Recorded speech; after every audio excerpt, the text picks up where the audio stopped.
यूहन्ना रचित सुसमाचार 20वां अध्याय।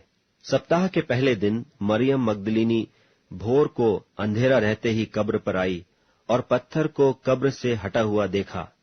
तब वह दौड़ी और शमौन पतरस और उस दूसरे चेले के पास जिससे यीशु प्रेम रखता था आकर कहा, वे प्रभु को कब्र में से निकाल ले गए हैं और हम नहीं जानती कि उसे कहाँ रख दिया है।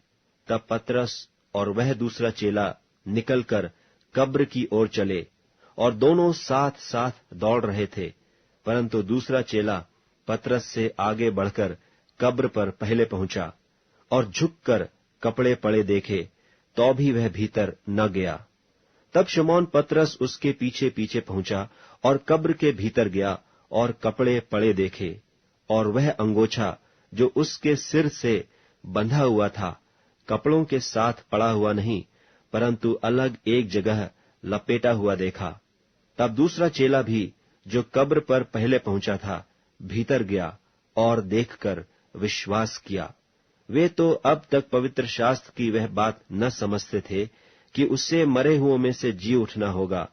तब ये चेले अपने घर लौट गए, परंतु मरियम रोती हुई कब्र के पास ही बाहर खड़ी रही और रोते रोते कब्र की ओर झुककर दो स्वर्गदूतों को उज्ज्वल कपड़े पहने हुए, एक को सिराहने और दूसरे को पैताने बैठे देखा, जहां यीशु की लोथ पड़ी थी।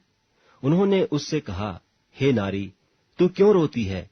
उसने उनसे कहा, वे मेरे प्रभु को उठा ले गए और मैं नहीं जानती कि उसे कहाँ रखा है। यह कहकर वह पीछे फिरी और यीशु को खड़े देखा और न पहचाना कि यह यीशु है। यीशु ने उससे कहा, हे नारी, तू क्यों रोती है? किसको ढूंढती है? उसने माली समझकर उससे कहा, हे महाराज, यदि तूने उसे उठा लिया है तो मुझसे कह कि उसे कहाँ रखा है और मैं उसे ले जाऊंगी। यीशु ने उससे कहा, मरियम। उसने पीछे फिरकर उससे इब्रानी में कहा, रब्बूनी, अर्थात हे गुरु। यीशु ने उससे कहा, मुझे मत छू, क्योंकि मैं अब तक पिता के पास ऊपर नहीं गया, परंतु मेरे भाइयों के पास जाकर उनसे कह दे कि मैं अपने पिता और तुम्हारे पिता और अपने परमेश्वर और तुम्हारे परमेश्वर के पास ऊपर जाता हूं। मरियम मगदलीनी ने जाकर चेलों को बताया कि मैंने प्रभु को देखा और उसने मुझसे ये बातें कहीं। उसी दिन जो सप्ताह का पहला दिन था, संध्या के समय जब वहां के द्वार जहां चेले थे यहूदियों के डर के मारे बंद थे, तब यीशु आया और बीच में खड़ा होकर उनसे कहा, तुम्हें शांति मिले। और यह कहकर उसने अपना हाथ और अपना पंजर उनको दिखाए।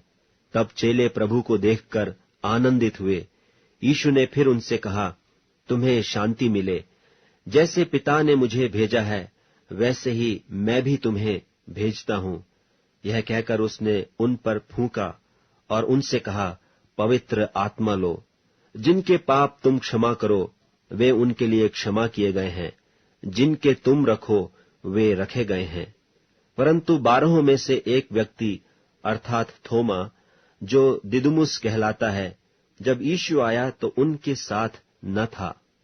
जब और चेले उससे कहने लगे कि हमने प्रभु को देखा है, तब उसने उनसे कहा, जब तक मैं उसके हाथों में कीलों के छेद न देख लूं और कीलों के छेदों में अपनी उंगली न डाल लूं और उसके पंजर में अपना हाथ न डाल लूं, तब तक मैं प्रतीति नहीं करूंगा।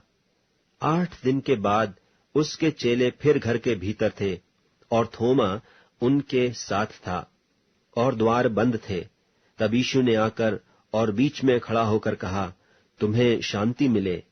तब उसने थोमा से कहा, अपनी उंगली यहां लाकर मेरे हाथों को देख और अपना हाथ लाकर मेरे पंजर में डाल और अविश्वासी नहीं परंतु विश्वासी हो।